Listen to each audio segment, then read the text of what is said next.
Boa noite, pessoal. Começa mais um programa ABC Com Entrevista, nosso encontro semanal para trazermos personalidades para falar um pouquinho do mundo dos negócios. Nessa segunda temporada, negócios diversificados, multissetoriais, não só da região do Grande ABC, mas do Brasil todo.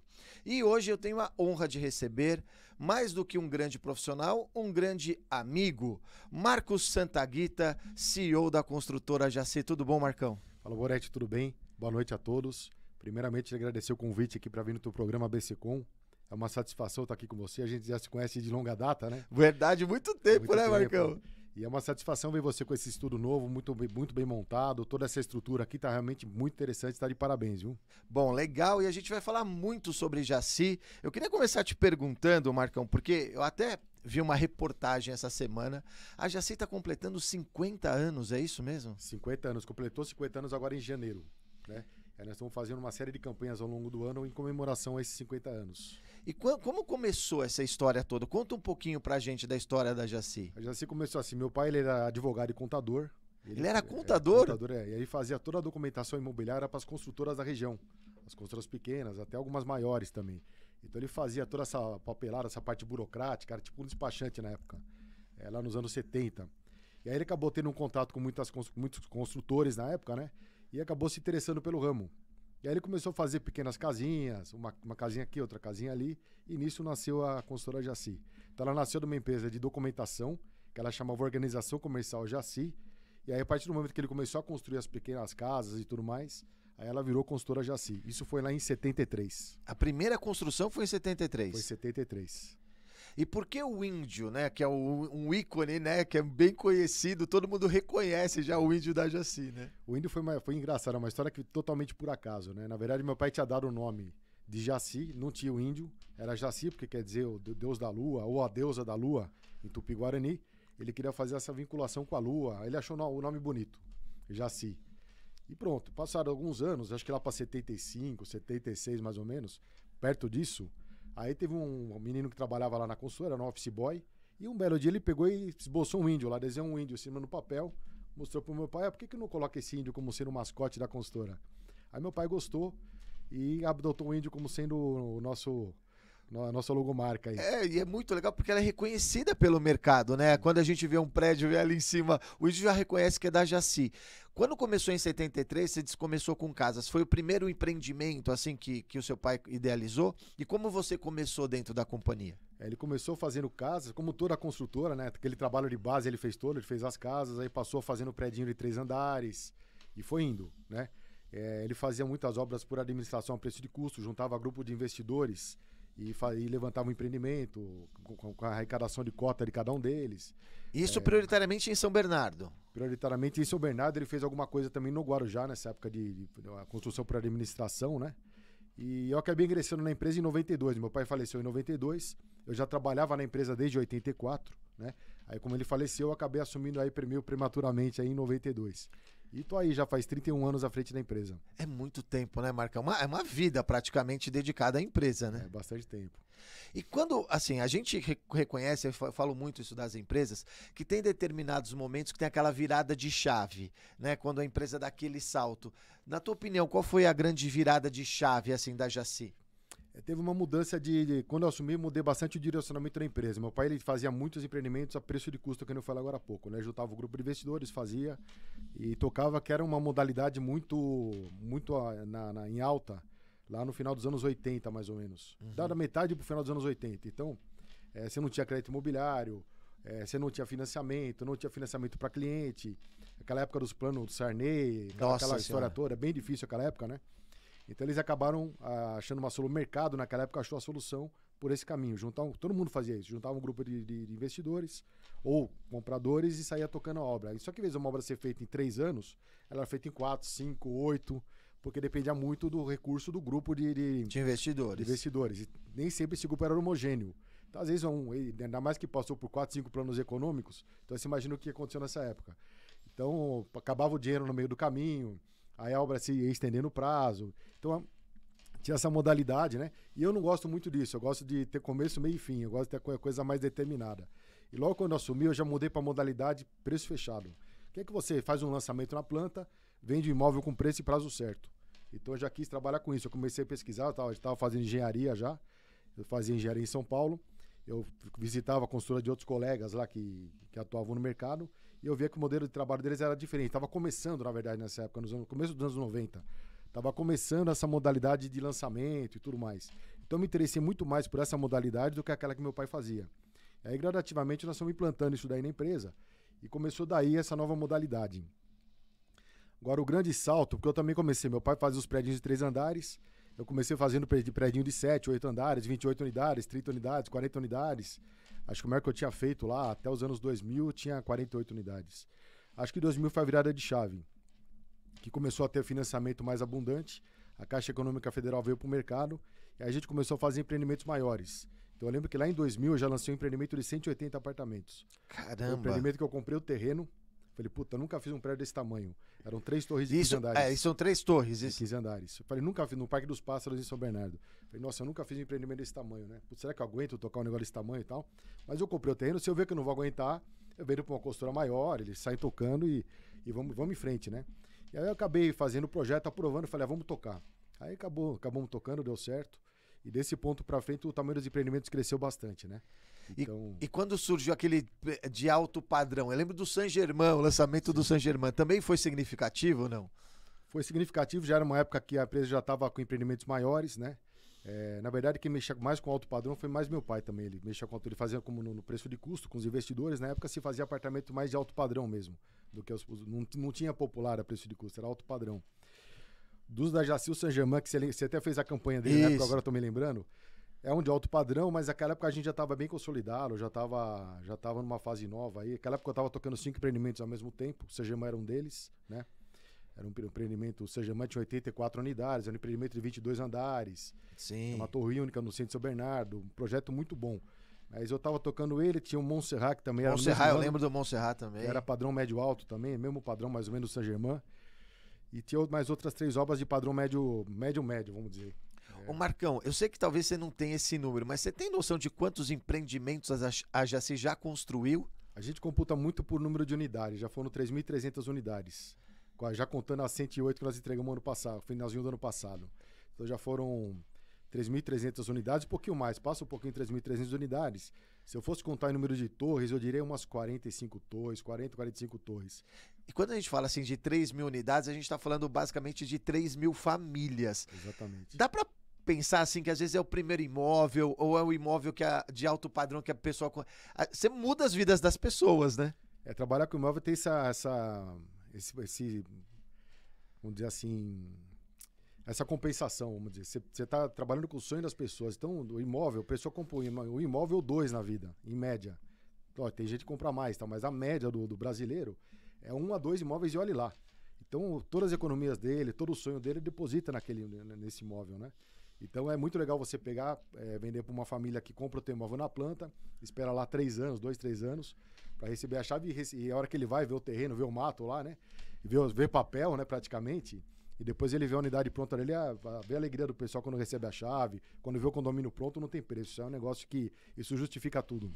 O brasileiro ainda quer ter o seu imóvel próprio? Porque muito se fala dessas coisas compartilhadas e tudo mais. O brasileiro ainda quer ter a sua casa própria? Tá tendo uma mudança grande assim, mas das gerações novas, que o pessoal que está na casa dos 30 anos hoje, tem realmente essa ideia de ser e não ter. Então, realmente, eles preferem alugar um imóvel e morar em qualquer lugar do mundo a qualquer tempo. Então, tem isso ainda, mas é muito estilo de vida. A hora que o pessoal pensa em constituir família... Aí muda a concepção, hoje né? Tá mais tarde, o pessoal está pensando em constituir família um pouco mais tarde do que na nossa época, por exemplo. Então, quando o pessoal pensa em constituir família, o primeiro sonho é imóvel. E é uma coisa assim, é que você falou, né? Parece que é uma luta da família como um todo, né? É o esposo, a esposa, a família toda vibrando com o imóvel. Aqui no mercado do ABC, a gente tem muitas construtoras. Como que é o mercado do ABC aqui para atuar? Ou a Jaci também está em outros mercados? Eu te diria que no ABC a gente não tem tanta construtora assim. Eu já fui presidente da Associação de Construtoras. A gente hoje tem praticamente 70% do mercado concentrado em 4 empresas, 5 empresas no máximo no ABC inteiro. Que são aqui do ABC, oriundas do ABC. De São Paulo, muita gente vem de fora e lança aqui também. Mas eu estou contando quem são originárias do ABC. Hoje, falando retrato de 2023, podemos falar em 4, 5, no máximo 6 empresas que detém aí 70% de todo o mercado da região. É que ele foi, antigamente tinha muito mais consultoras, né? É que o mercado é extremamente difícil, extremamente competitivo, cada vez mais exigência, cada vez mais dificuldade. Então isso foi dando uma filtrada, né? Foram ficando poucas empresas no setor. E hoje, quando a gente fala disso, ainda tem demanda no ABC para moradia? Existe um déficit habitacional muito grande no ABC, alguma coisa em torno de 100 mil habitações. Tá? Isso já é um déficit que já vem de muito tempo. E aqui, por que a gente não consegue diminuir esse déficit? Porque todo ano as pessoas casam, as pessoas divorciam e acabam tendo esses novos arranjos familiares. Então existe uma demanda orgânica natural. Estamos falando aí em torno de 20 mil, entre casamentos e divórcio, somando tudo, dá uns 20 mil por ano aqui no ABC. Não, e é até legal quando fala assim de produto, porque uma vez eu vi um rapaz, uma consultora, falando assim, esse prédio é para divorciado. É isso aí. A característica do público é isso, né? Isso aí, tem esse nicho de mercado. Então, lógico que desses 20 mil não vem todo mundo para compra. Sim. Vai boa parte para locação, uma outra parte vai morar com parente, mas uma boa parte vem para compra de imóvel, né? Então a gente vai tentando produzir nessa proporção.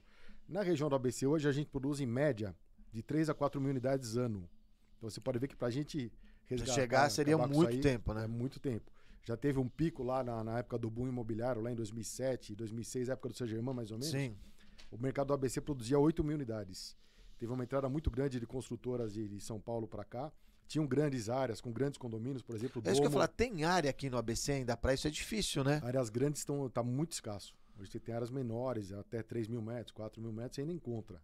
Agora aquelas grandes áreas de 20 mil metros, 30 mil metros, onde as áreas da Matarazzo, da Tonhato, onde era o Polentão, por exemplo, isso você não tem mais. Então esses empreendimentos grandes aconteceram todos nessa época, entre 2002 e 2007, mais ou menos. Então nessa época a gente produzia no ABC 8 mil unidades ano, né? E também era uma demanda muito forte. Então assim, mercado sempre vai ter, todo mundo sempre casa, quer morar, ou separa, precisa morar em algum lugar. Então, a demanda sempre vai ter. Ou a família cresce, precisa ir para um apartamento maior. Exatamente, a família cresce. Depois da pandemia teve muita mudança de hábito das pessoas em relação ao imóvel, né? O pessoal está dando muito mais valor pro lar. Antigamente nem tanto, os apartamentos vinham numa tendência de diminuir 5 metros quadrados a cada 10 anos. Vinha nessa tendência. Diminuir. Então estamos ficando cada vez mais compactos os apartamentos, até por questão de custo. Então as pessoas preferiam morar num apartamento pequeno, perto de mobilidade. Por exemplo, em São Paulo, na capital, perto do metrô. Então, eu vou morar num apartamento de 30 metros, mas é do lado do metrô. Então tinha essa migração. Passada a pandemia, o cara falou, fiquei trancado dentro do apartamento de 30 metros, aí não sei quantos dias, não dá. Eu preciso de um negócio melhor. Começou também a história do home office, aquela história toda. Então o que as pessoas fizeram? Pegaram o mesmo valor que pagavam no apartamento de 30 metros, perto do metrô, e comprou um apartamento de 70, numa região mais afastada. Ou seja, ganhou mais qualidade de vida. Como não tinha que ficar se deslocando tanto por causa do home office, acabou se resolvendo naquele momento, até hoje. Boa parte está agindo dessa forma. Então o pessoal começou a demandar apartamentos maiores. Hoje, por exemplo, você não fala mais em apartamento sem suíte. Imagina o pessoal, uma família de 3, 4 pessoas convivendo numa pandemia, num apartamento com banheiro só.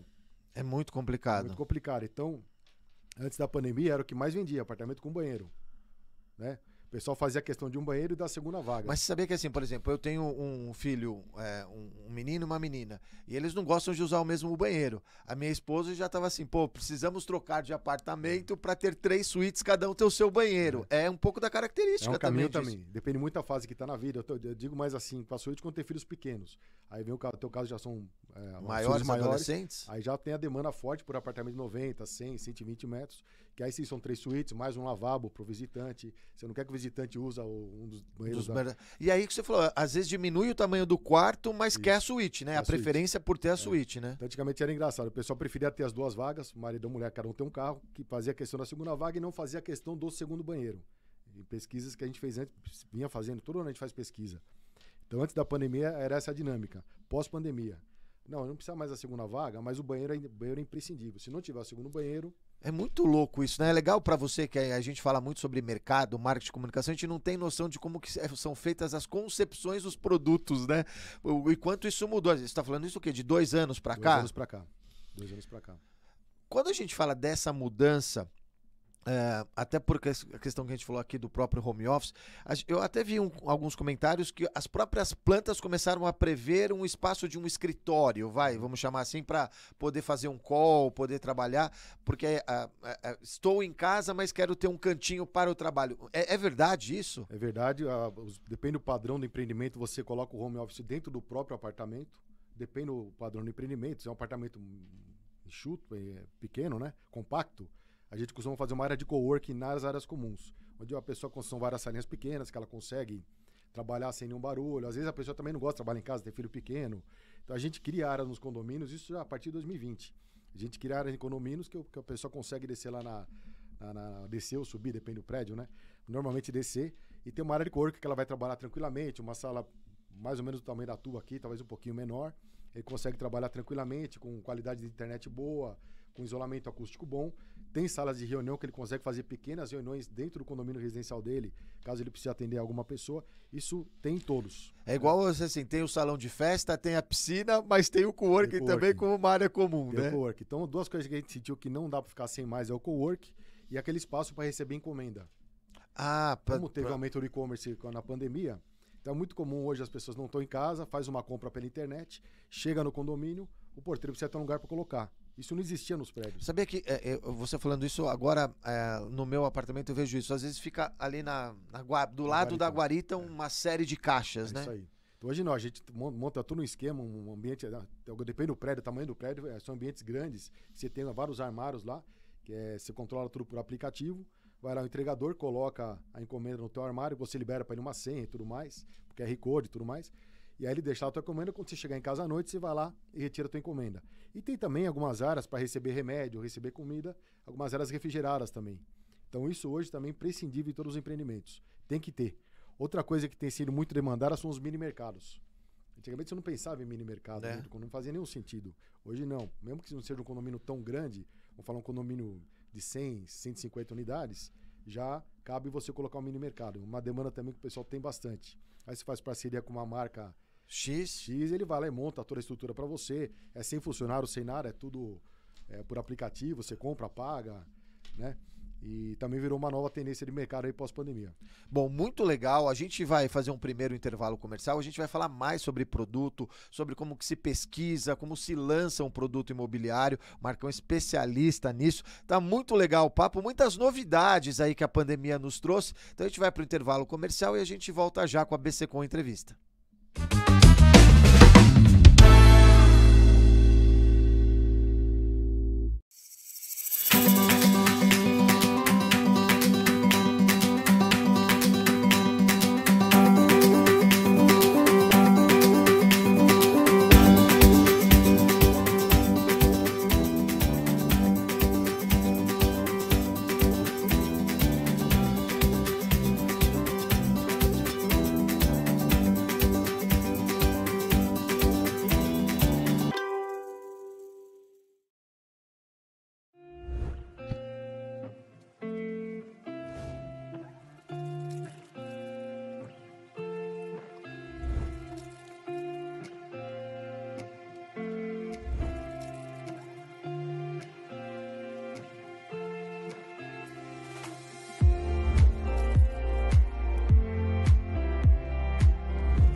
A partir de uma ideia, muitas coisas acontecem. No mercado publicitário, isso é matéria-prima. Profissionais manuseiam ideias toda hora.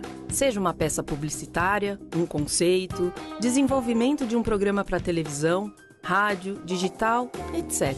Porém, essa ideia pode ser compartilhada, utilizada por outra pessoa sem o seu conhecimento, às vezes de forma imediata ou até no decorrer do tempo.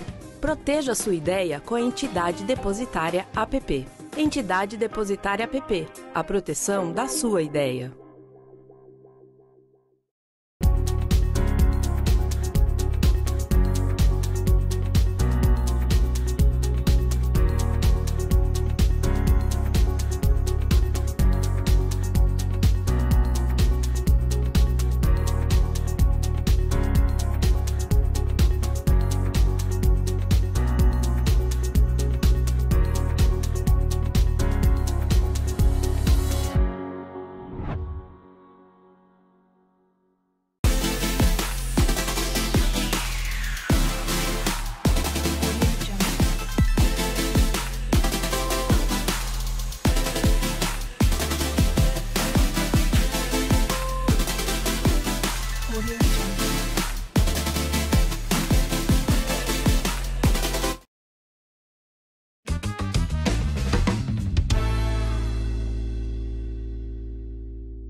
Estamos de volta com a BC-Com Entrevista, aqui batendo um papo com o meu amigo Marcão da construtora Jaci, a Jaci que completou 50 anos, ele estava contando um pouco da história, mas a gente estava falando sobre mercado e essas mudanças que aconteceram até em virtude da pandemia. Marcão, como que começa o projeto do empreendimento? Porque o Marcão até me falou uma vez que vocês fazem uma pesquisa muito profunda da localização, tem até uma empresa especializada nisso. Como que surge a ideia de um projeto do empreendimento imobiliário? Antigamente a gente fazia no feeling, né? Como a gente conhece muito as nossas cidades aqui do ABC, a gente já batia ouro no terreno, já sabia a vocação que ia colocar e saía aprovando. Só que mudou muito o mercado, mudaram as gerações e hoje a gente contrata de fato empresas de pesquisas realmente que aprofundam nessa análise. A última que tem feito para nós é uma que fica em Campinas, pessoal muito bom nessa área de pesquisa imobiliária. Eles ensaiam, a gente passa para ele duas ou três opções de produto. E ele ensaia com o público na rua, essas 2, 3 opções de produto. Então a gente fala, eu pretendo fazer um apartamento desse jeito. O preço vai ser de tal a tal. Na área comum, que itens você acha relevante? Aí tem lá 60, 70 itens. O cliente vai responder, esse você acha fundamental? Acho. Você pagaria mais por isso, sim ou não? E assim a gente vai compondo tudo. Isso é engraçado que de prédio para prédio muda bastante.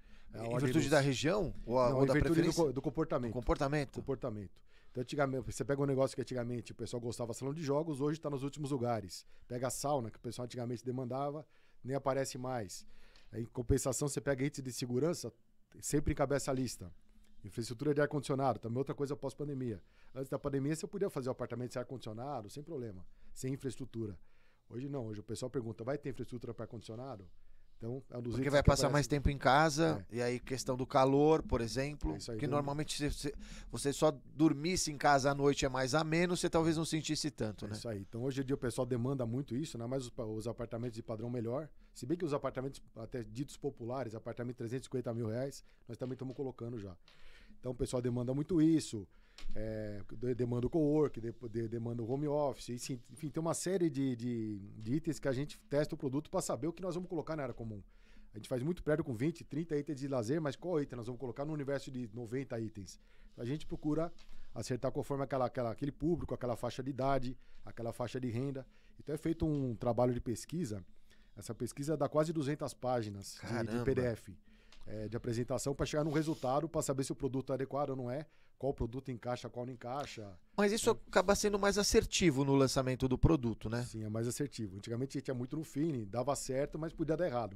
Dava certo, mas porque a gente conhecia um pouquinho o que estava acontecendo. Hoje não. Hoje a informação é muito dinâmica, o acesso da informação das pessoas é outro, né?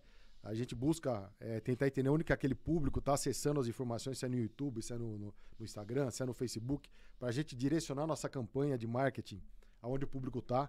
Não adianta Hoje se usa muito o digital, né? Usa muito digital, você conhece bem essa área, você consegue fazer vários filtros aí para poder atingir em cheio aquele público que te interessa, né? Então a gente faz toda essa pesquisa para direcionar nossa campanha, para determinar o produto, para ver se o local está adequado, para ver se o preço está adequado. Às vezes você tem um produto bom, um local bom, o preço está fora. Ou às vezes você tem lá o local bom, o produto não encaixa, que o cliente não quer. Ele não quer 2 dormitórios naquele local, ele quer 3 dormitórios. Então, acaba sendo muito assertivo, né, a gente fazer os lançamentos com essas pesquisas. E na pesquisa já diz, nesse preço a tua velocidade de vendas vai ser X. É isso que eu ia falar. Geralmente, quanto tempo para se vender um empreendimento? Só uma coisa em off aqui durante o intervalo, o Marcão comentou comigo do empreendimento que em 3 meses derreteu o empreendimento, né? É assim, o normal que a gente costuma trabalhar, temos o setor imobiliário de forma geral, em média, a velocidade média de venda nos primeiros 6 meses de lançamento mínima é 30% das unidades. Se você não vender 30% das unidades, é um empreendimento que já fracassou. Ali. Então você vai ter que investir muito dinheiro nele, vai terminar, vai ficar com muitas unidades prontas, muito estoque, isso não é positivo, né? Antigamente até os consultores mais antigos, a gente também já foi assim, a gente gostava de ter estoque, para ir vendendo, porque valorizava depois de pronto. Hoje não, hoje gosta de um giro mais rápido. Hoje tem que ser giro mais rápido, hoje é muita conta financeira de retorno de capital, não é tanto, antigamente era bem de raiz que a gente trabalhava. Era patrimonialista. Hoje no nosso setor é uma engenharia financeira que a gente faz. Então o dinheiro tem que retornar rápido, tem que girar rápido e fazer novos empreendimentos. Você não pode ficar com um baita estoque lá, que isso te limita a lançar novos empreendimentos. Então, você vendeu menos que 30% nos primeiros 6 meses de lançamento, já não é um empreendimento que foi bem. né? Aí tem construtoras que numa situação dessa, chamam os que compraram e devolve o dinheiro, que a lei permite isso. Você tem até 6 meses para desistir de uma incorporação. Aí você vai, devolve tudo que as pessoas pagaram corrigido, fecha o terreno e acabou, e vende, guarda para uma outra oportunidade e parte para outra. Então 30% é o mínimo. O desejável é a meta que a gente sempre quer atingir, 50% nos 6 meses. Que é com 50% você está com o empreendimento resolvido, equalizado, você consegue achar um financiamento bancário numa taxa mais atrativa. Então 50% é o que a gente persegue. Passou disso, é case de sucesso, né? Nós tivemos um empreendimento que a gente lançou, que eu estava te falando, em novembro de 2020, em São Bernardo, na rua Santa Filomena. Eram 3 torres, apartamento de 2 e 3 dormitórios, 278 apartamentos. Foi um apartamento que nós vendemos 80% dele no primeiro mês do lançamento. No primeiro mês? No primeiro mês. Então, na história da Jaci, é a primeira vez que isso acontece. A gente nunca tinha tido uma velocidade tão grande de vendas. Mas ele pegou todo um represamento de pandemia, todo um represamento em São Bernardo, que fazia muito tempo que não se tinha um lançamento de grande porte, que não se tinha um lançamento de 3 dormitórios, por exemplo. A torre de 3 dormitórios acabou no primeiro sábado do lançamento. São 3 torres, 2 de 2 dormitórios, uma de 3. A de 3 ela foi embora...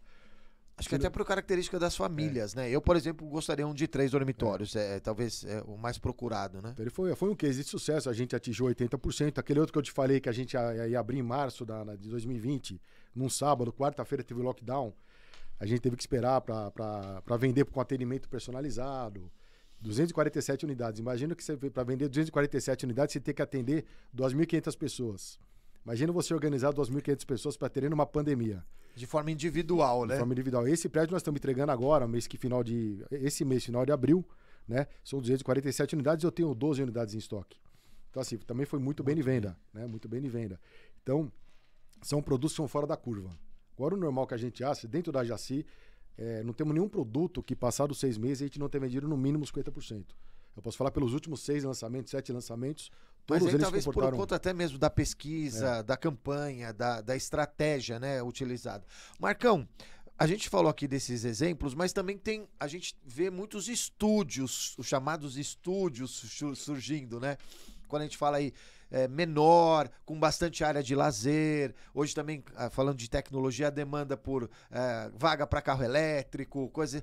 Tem essa mudança também dessa juventude que quer esses apartamentos, esses estúdios menores com mais áreas de lazer? É uma tendência ou é apenas uma onda? Na verdade, eu não diria nem que é uma onda. Foi um incentivo que a Prefeitura de São Paulo, da capital, para ser mais preciso, ela fez para poder incentivar as pessoas a ficarem mais perto do transporte público. Então, na hora que você pega as regiões que são perto do metrô, ela te dá um incentivo de construção maior se você fizer esses estúdios. Ah, entendi. Então, tem um incentivo aí. Ninguém saiu fazendo isso porque achou que era legal, não. Uhum. A Prefeitura fez uma lei, vamos supor, o coeficiente de aproveitamento básico do terreno. O que é isso aí? Você tem um terreno de 1.000 metros, você tem o coeficiente básico que a Prefeitura te dá. Pode ser 3, pode ser 4. Vamos supor que seja 3. Então, no terreno de 1.000 metros, eu posso fazer 3.000 metros de área para vender. Legal. Se eu colocar uma fachada ativa, que é uma loja, eu já ganho um plus nesses 3. Se eu colocar estúdio, que chama NR, não residencial, que pode ser estúdio, pode ser flat, pode ser hotel ou pode ser sala comercial. Se eu colocar esses estúdios, meu potencial vai de 3 para 6, por exemplo.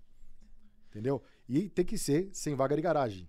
A Prefeitura limita perto do metrô a você fazer estimular isso. Imóvel no máximo com uma vaga de garagem. Então você não vai poder fazer apartamento grande com uma vaga de garagem, vai ter que fazer apartamento reduzido. Então é muito comum as empresas fazerem estúdios com lojas e apartamento de 1 dormitório, ou no máximo 2 dormitórios com 40 metros, nessas regiões perto do metrô. Então, foi uma demanda induzida pela Prefeitura. Entendi. E a Prefeitura agora quer mudar essa lei, que ficou uma super oferta de estúdios, né? E quem comprou basicamente os estúdios foram os investidores pensando em alugar os imóveis para os jovens, via Airbnb da vida, sim, via essas plataformas. E sim, tem bastante sucesso, tem bastante aderência, mas hoje está muito ofertado esse mercado. Tem muita demanda, muita oferta. A demanda é grande, mas não acompanha o número de coisa que foi lançado, né? Foram lançados mais de 25 mil estúdios em São Paulo. Então haja demanda, público para isso, né? Então você foram lançados apartamentos desse porte perto do metrô, perto da região central de São Paulo, ali onde os comerciantes costumam alugar bastante ali para o pessoal que vem de fora, chinesada. Sim. Entendeu? Então foi uma demanda influenciada pela Prefeitura. E o plano diretor está em modificação, e o prefeito já disse que ele quer mudar a vocação, não quer mais esse tipo de produto. Então, até porque agora já tem muita oferta, né? Muita oferta. E por um outro lado, a gente também viu uma demanda um pouco antes da pandemia, e talvez aí mudando algumas questões de parte de lazer, os chamados resorts ou os clubes residenciais com muitas torres, mas com muitos itens de lazer. A gente viu muito isso aqui também em São Bernardo. Era uma tendência até para viabilizar essa quantidade de itens de lazer, de ter muitas torres, como a gente viu lá, Domo, Auge, Arcádia. Era uma tendência, ainda se tem muito isso, a gente vai ver, você disse que não tem tanta área para isso, mas as pessoas estão procurando mais itens de lazer ao escolher um empreendimento? Eu acho que se inverteu. Entre 2000 e 2010, era uma moda, uma tendência. Isso que você falou, uma moda mesmo. Quanto mais vou comprar no prédio que tem mais item de lazer. Então as construtoras brigavam. Uma oferecia 40 itens de lazer, outra oferecia 50 itens de lazer. E a coisa era essa briga, né? 30 itens de lazer. Então era essa briga em oferecer quantidade de área de lazer. E tinha muita coisa sem sentido. Praça da Fogueira, uma praça de 2 metros quadrados com... uma fogueira. Só para dizer que é mais um item de lazer. Aí assim, passado essa febre toda, 2010, aí tiveram a entrega desses condomínios. E aí as consultoras começaram a pesquisar junto às administradoras de condomínio, que estão lá no dia a dia com os clientes, o que era usado e o que não era usado. E chegou-se à conclusão que praticamente 40% desses itens simplesmente não eram usados. Passado 1, 2 anos de ocupação do prédio, o condomínio tinha mudado a destinação do espaço. Entendi. Então, o que é feito hoje? Hoje são feitos menos itens mais assertivos.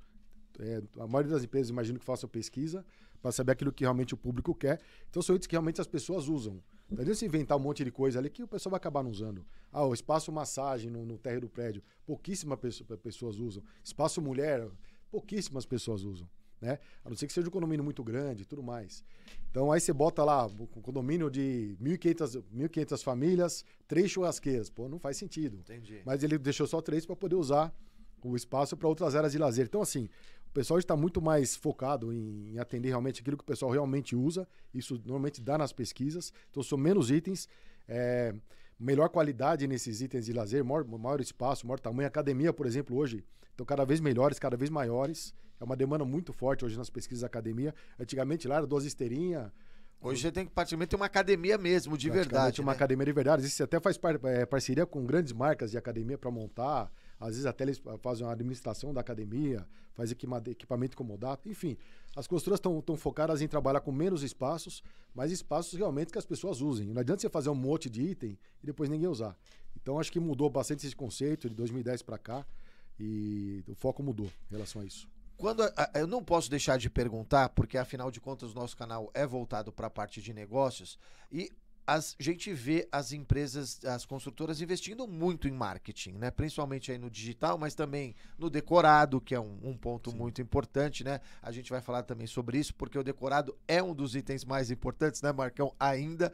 Da onde vem a verba de marketing? Como que se calcula a verba de marketing para um empreendimento? A verba de marketing a gente calcula com base no, chama VGV, Valor Geral de Vendas. Quer dizer, o volume total que você pretende arrecadar nas vendas das unidades. Então você pega um produto lá com 100 milhões de VGV. Então você vai faturar 100 milhões nele. Que seria a soma do valor de venda de todos os empreendimentos. Chama Valor Geral de Venda daquele empreendimento. Então você tem lá um VGV de 100 milhões, por exemplo.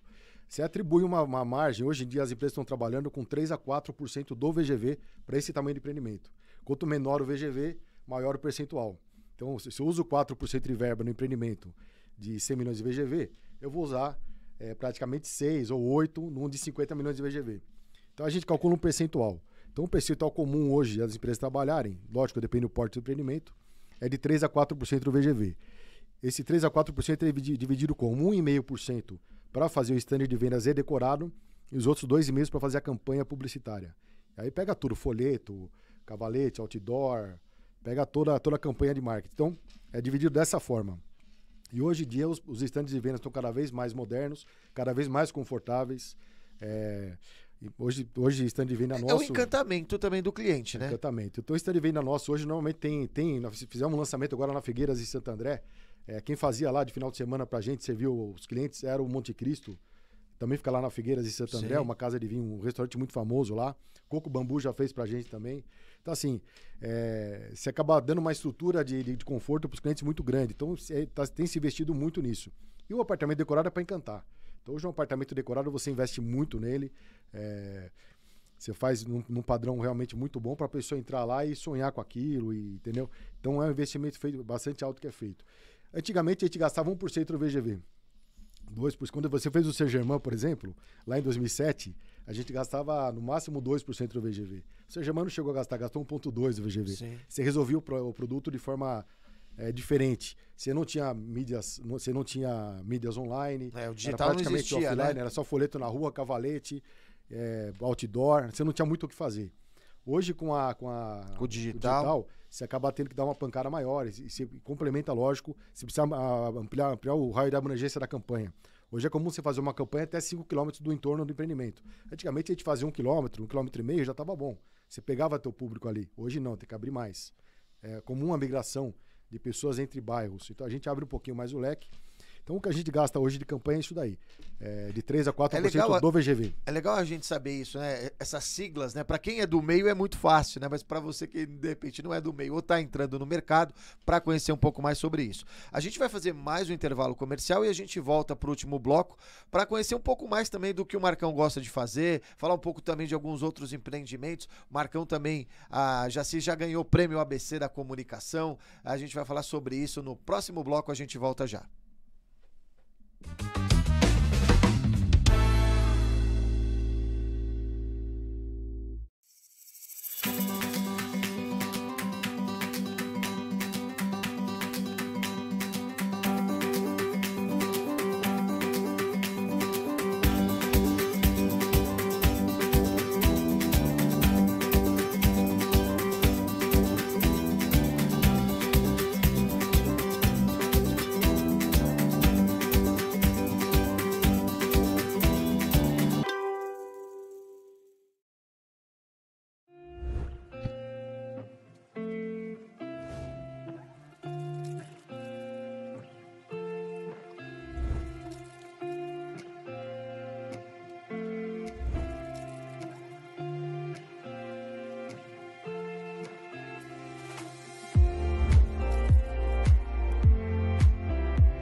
A partir de uma ideia, muitas coisas acontecem. No mercado publicitário, isso é matéria-prima. Profissionais manuseiam ideias toda hora. Seja uma peça publicitária, um conceito, desenvolvimento de um programa para televisão, rádio, digital, etc.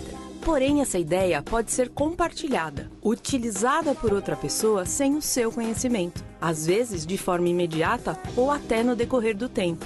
Proteja sua ideia com a Entidade Depositária APP. Entidade Depositária APP. A proteção da sua ideia.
Estamos de volta para o último bloco do ABC Com Entrevista. A gente estava aqui batendo um papo durante o intervalo sobre mercado. A gente até falando assim que às vezes até a pesquisa se engana, né, Marcão? Ela faz uma projeção e supera-se, mas geralmente não dá para prever também o sucesso assim de venda, né?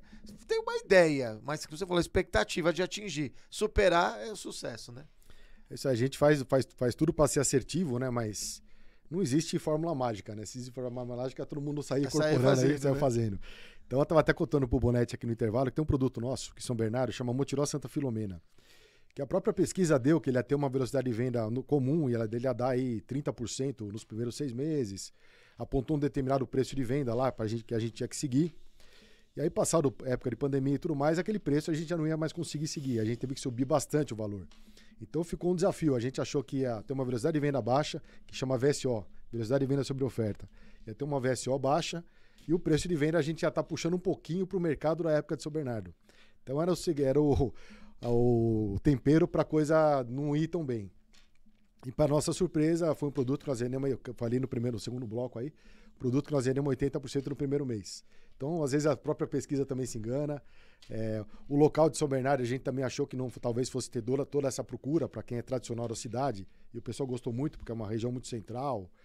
E acabou sendo um sucesso. Então, às vezes acontecem essas surpresas agradáveis, graças a Deus. Ainda bem, né? Inclusive, foi com este empreendimento que vocês ganharam o Prêmio ABC, não foi? Isso aí, foi com esse empreendimento que nós ganhamos o Prêmio ABC. Acho que foi 2 ou 3 prêmios em cima desse empreendimento.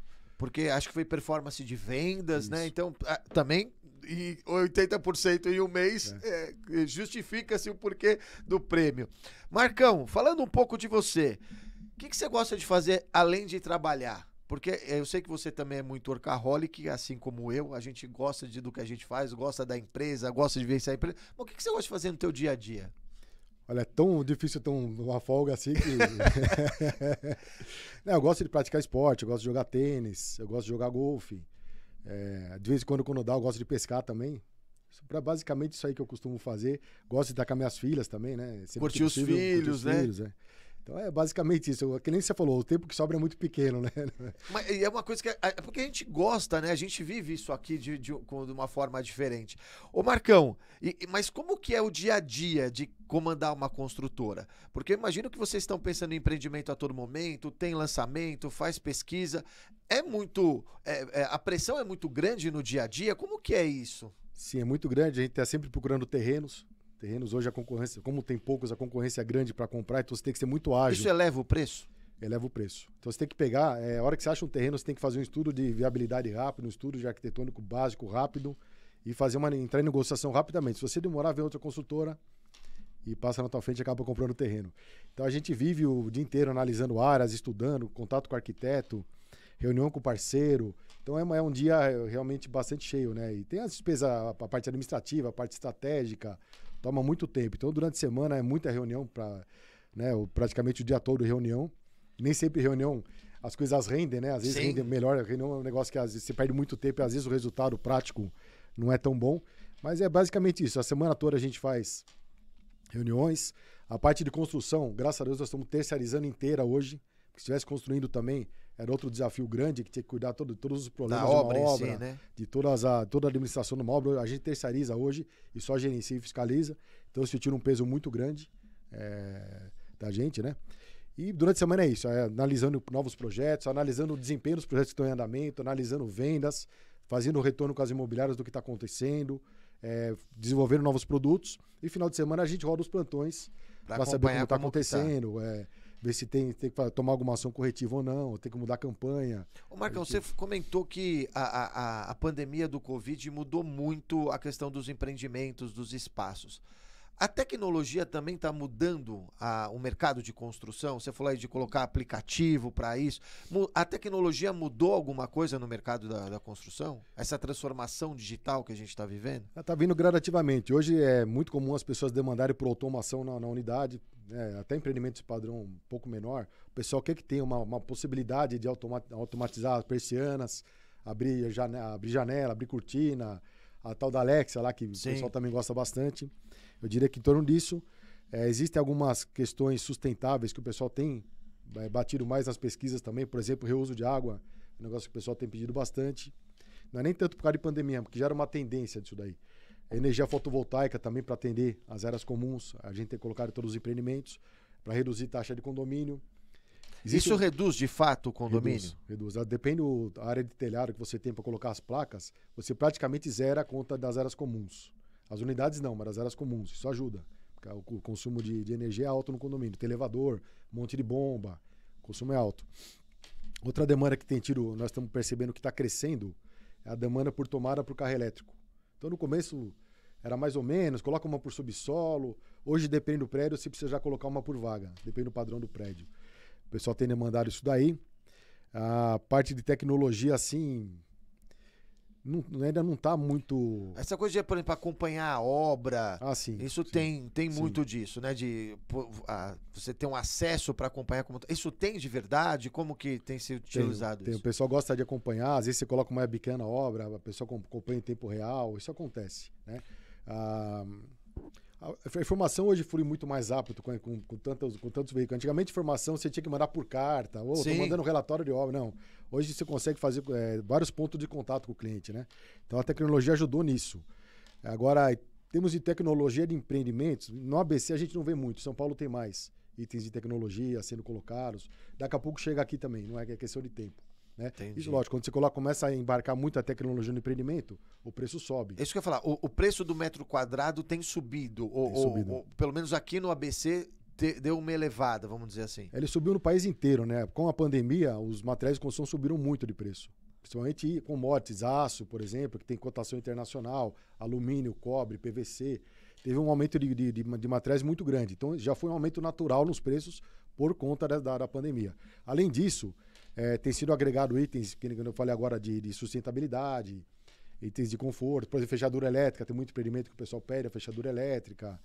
Colocar churrasqueira na sacada, o pessoal também gosta bastante. É isso que eu ia falar, as sacadas gourmets parece que vieram para ficar, vieram né? Para ficar. O pessoal adora isso aí. Você falar que não tem hoje uma varanda gourmet, então é empreendimento mica. Então tem que ter a varanda gourmet, uns com mais espaço, outros menos espaço, mas tem que ter.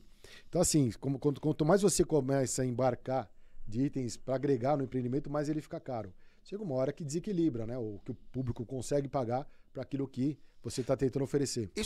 Isso também talvez fosse o reflexo de ter mais torres para diluir isso, para você poder ter ou não? Não, o custo acaba sendo por unidade mesmo. Você não acaba não diluindo, acaba sendo por unidade.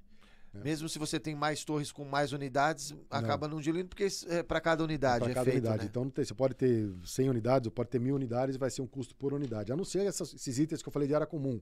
Mas também ele é grande, como é um condomínio grande, ele vai aumentar também a área também proporcional, de placa fotovoltaica, vai aumentar o número de tomadas de carro elétrico. Hoje outra coisa também que o pessoal demanda muito é gerador. Antigamente a gente põe gerador só para segurar o elevador e as bombas. Hoje segura toda a área comum. Já estamos colocando com ponto para geladeira. Se acabar a força, não estraga as coisas na geladeira. Entendi. Hoje estamos colocando, além da geladeira, mais um ponto. Daqui a pouco vai colocar gerador para tudo. E isso é uma demanda que veio do público. Do público. Na verdade, antigamente, a gente nem instalava gerador. Deixava uma pré-instalação do gerador. Era só o condomínio comprar o gerador e instalar, mas era só para as áreas comuns, que o gerador custa bem caro. Hoje não, estamos entregando com o gerador já funcionando direitinho. E o gerador, como a gente tem muita queda de energia aqui na nossa região, né, aqui São Paulo todo, eu imagino, mas no ABC tem bastante queda de energia, então o negócio tem sido bem demandado. Muito legal. Você vê que são coisas diferentes que a gente vai vendo dentro do mercado. Marcão, a gente falou de 50 anos da Jaci. O que está se planejando para o futuro da Jaci? Sei que deve ter novos empreendimentos, deve ter uma série de planejamentos aí, dentro do planejamento para 2, 3 anos, mas como que você vê o futuro da Jaci? Afinal, a gente sempre fala, né? Vamos planejar os próximos anos. 50 anos é uma história muito importante, relevante aqui para o nosso mercado, é uma empresa muito importante aqui para a região do ABC. Quais são os próximos? Qual é o futuro? Como que você está pensando isso? Já estamos dando um passo adiante, nós montamos um grupo que chama Grupo Motiró, até em função dos empreendimentos Motiró que a gente montou. É um pool hoje que são 5 empresas, na verdade vão passar a ser 4 empresas agora, são 4 empresas que a gente reuniu na cidade. Basicamente todas de tem 4 de São Bernardo e uma de São Caetano, que a gente reuniu e constituímos um Grupo Motiró, até para ganhar mais força, diluir risco, conseguir construir um volume em escala maior. Então a gente tem feito bastante investimento nesse Grupo Motiró. Né? Já assim mais 3 empresas. De lançamento nós temos previsto agora para esse ano ainda, a gente ia fazer no primeiro semestre por conta das eleições. A gente entendeu o que ia acontecer com o cenário, que a gente não entendeu direito ainda. Isso que eu falo, ainda não deu para entender, né? Acho que a gente vai ter que esperar aí mais uns 6 meses para entender. Mais um pouquinho. Então a gente deu uma segurada. Tinha lançamentos para acontecer no primeiro semestre, a gente segurou todos. Né? Nós vamos fazer todos no segundo semestre. Então no segundo semestre eu vou ter 2 em Santo André, um na Vila Assunção, perto do Parque Central, um no Casa Branca, lá na região central de Santo André. Um em Suzano, é o primeiro empreendimento que a gente vai fazer aqui fora da região do ABC. Vai ser em Suzano, bem na região central também, apartamento de 80 metros, padrão bom. Vamos ter um em São Bernardo, no Baeta Neves, e um em São Caetano, no bairro Barcelona. Então essa é a nossa previsão de lançamentos para o segundo semestre. Bastante, né? Assim, são 5 lançamentos? É que represou, os primeiro com o segundo semestre ficou tudo pro segundo. Lógico, se a gente sentir que a economia ainda não vai estar dando sinais... Vai segurando ali. A gente vai segurando, mas a expectativa é que se façam esses lançamentos todos no segundo semestre. A companhia mudou muito, assim, pra gente estar quase chegando no final, a companhia mudou muito, você que vivenciou tudo, você sentiu uma evolução na própria gestão, nas pessoas, mudou muito, as construtoras mudaram, o perfil, a gente fala muito na nossa área que as agências mudaram, as construtoras também mudaram, como você falou, do seu pensamento, seu modelo de negócio? Mudaram bastante. Quem não mudou ficou para trás, saiu do mercado. Então teve que mudar, foi uma seleção natural que teve. Então as pessoas hoje estão muito mais atentas. Você pode ver que sendo quase não houve problema de construtora que não entrega prédio. Que eram, vamos dizer, coisas que normalmente talvez aconteciam lá atrás, né? Construtora que quebra no meio do caminho, defeito construtivo sério, você não tem mais isso. Então você pode ver que as construtoras, elas se aprimoraram bastante. As que estão no mercado estão realmente muito aprimoradas, estão investindo muito em parte tecnológica, muito em parte de gestão. Hoje você constrói mais rápido? Constrói mais rápido. Pelo menos eu tenho essa impressão, que às vezes você vê lá um lançamento, aí tem lá o decorado. Passa um tempo, você sai, não tem o decorado, mas você, de repente parece que você virou o olho, o prédio tá lá. Hoje você consegue tocar um empreendimento aí de 20 lajes, 22 lajes em 18 meses, a 24 meses. Então é bem mais rápido. Antigamente era 3, 4 anos. Então a tecnologia já permite também a gente fazer as obras mais rápidas. Então, assim, houve uma evolução geral, tanto que a gente hoje consegue produzir muito mais que produzia antigamente. Nós temos 3.300 unidades entregues. Nós estamos produzindo 1.000 atualmente. Caramba. Nós estamos produzindo 1.000. Vou entregar 247 agora esse mês, 278 no final do ano e assim por diante. Então, nós estamos produzindo 1.000 unidades e vamos repondo. Você falando dessa questão das unidades, uma coisa que a gente também reparou que pelo menos não era muito comum, são prédios muito altos, né? Antes a gente falava, sei lá, 15 andares, 17 andares. Hoje a gente fala de 30 andares. É normal isso? Normal depende da legislação. Tem cidade que permite, cidade que não permite, né? Mas o que é normal hoje, praticamente você consegue fazer em São Bernardo, Santo André, São Caetano, focando na nossa região aqui. 20 andares hoje é muito comum. 20, 22 andares é muito comum. Você vai para São Paulo, você faz 30, 40. Você vai para Camboriú, você faz 70. Mas aqui na nossa região, aqui onde nós estamos acostumados mais a trabalhar, o mais comum é 20, 20 e poucos andares. Óbvio, alguns terrenos, depende da característica do terreno, depende do zoneamento. Alguns empreendimentos são de 30 andares, de fato. Mas a maioria é de 20. A gente está chegando ao final, mas eu não posso deixar de perguntar. A gente vai conversando, vai esquecendo aqui das perguntas. E a parte de salas comerciais? Há uma demanda sobre isso também? Porque a gente também vê hoje diversas pessoas também buscando a segurança em ter o seu escritório, a sua clínica, em empreendimentos comerciais, né? É assim, o que aconteceu? Mais uma vez, interferência do poder público no mercado. Teve uma época lá, se eu não me engano, 2007, 2008, era uma exigência da prefeitura, por exemplo, de São Bernardo, que você tinha que fazer num terreno, tinha que ter uma torre comercial, uma torre de hotel, uma torre residencial. Ah, você quer construir prédio residencial? Tem que fazer um comercial também. Qual que era a ideia na época? Não, as pessoas têm que morar do lado do trabalho. Então, o que acontece? Veio inúmeros lançamentos nessa época, 2007 a 2010, aí, até 2014, na verdade, eu tinha 2 lançamentos de 2014 de comercial. Veio uma demanda, uma enxurrada de lançamentos comerciais, até para aproveitar a lei. Então o pessoal fazia o comercial pensando no resto do empreendimento. Então acabou ficando super ofertado de salas, e essa super oferta demorou 10 anos para ser assimilada pelo mercado. Então hoje, assim, existe espaço para fazer mais prédios comerciais? Eu diria que não. Os que tem hoje no mercado... Aqui no ABC tem muita demanda, muita oferta. Muita oferta. Os que já estão no mercado atendem bem. Hoje a vacância está bem menor. Hoje eu posso dizer para você que está 70%, 80% ocupado as salas comerciais. Naquela época que estava todo mundo ao mesmo tempo pondo para alugar, você tinha 30% ocupado, 40% ocupado. Com a pandemia, deu uma diminuída no primeiro momento. O pessoal foi tudo para casa no home office, todo mundo começou a devolver sala. Agora, já no segundo momento, que é atual, está tendo uma procura muito grande para locação, não para compra, para locação. Então, a locação está muito aquecido. A gente tem bastante sala alugada lá. Então, hoje eu devo ter 90% das minhas salas alugadas lá. Então, a demanda por locação está muito grande. Lógico, você tem demanda por locação, você tem demanda por investidor. Quem aluga é investidor. Então, mas eu diria para você hoje que no ABC eu não vejo espaço. Eu também, eu estava sentindo isso, né? Tem muita oferta, né? De muitas salas, eu né? acho que para os próximos 5 anos aí... A gente já está coberto, vai. É meio aventura lançar um prédio comercial. Então, eu não faria. Né? A não ser que mude muita coisa. Mas o desenho não é esse. O desenho é que atende bem, né? O que a gente vê também é muito lançamento de coworkings, né? O pessoal tem buscado Para isso, para sair de casa para ir trabalhar num ambiente diferente, ali por um dia, ele acaba trabalhando nisso, né? Cowork também é uma tendência, né? Uma tendência que já vinha desde antes da pandemia. Você que também conhece bem isso aí de cowork. É uma tendência. O pessoal procura, realmente, paga até mais caro uma alocação numa sala de cowork do que uma sala convencional, até porque ele quer ter a comodidade, né? Dos serviços, né, que estão em volta, né? Então o negócio está muito em alta, esse negócio de cowork aí, né? É um negócio que vem para somar, eu acho, né? Sim. Bom, queria agradecer demais, Marcão, tua presença aqui. Sempre um bom papo, aprender muito sobre esse mercado. A gente que está falando assim no nosso canal, a gente quer também trazer um programa para falar sobre marketing imobiliário, falar sobre os produtos, como que é feito, conhecer também um pouco mais as construtoras. Marcão, um prazerzaço te ter aqui, de longa data, né? Acho que mais de 20 anos aí. 20 anos. Os filhos já estão tudo grande, Marcão. Obrigado por ter vindo. Sempre portas abertas aqui no nosso ABC Com Entrevista. Eu te agradeço mais uma vez o convite, Bonetti. Boa noite a todos aí. Estamos à disposição. Quando quiser fazer um bate-bola aí, a gente vem aqui. Para nós é um prazer. E até, falando sobre isso, a gente falou assim da própria associação, né, das construtoras, trazer para cá para a gente conhecer um pouquinho mais. E quero agradecer você que esteve com a gente aqui durante essa 1 hora de programa. Passou muito rápido, conhecendo um pouquinho mais, não só da Jaci, mas também do mercado imobiliário, né, da área de marketing que envolve o mercado imobiliário. Saber um pouquinho sobre tudo que envolve esse mercado tão importante, afinal de contas, né? A gente sempre precisa de um espaço para morar. Semana que vem, o ABC Com Entrevista está de volta. Eu conto com a sua audiência. Até semana que vem.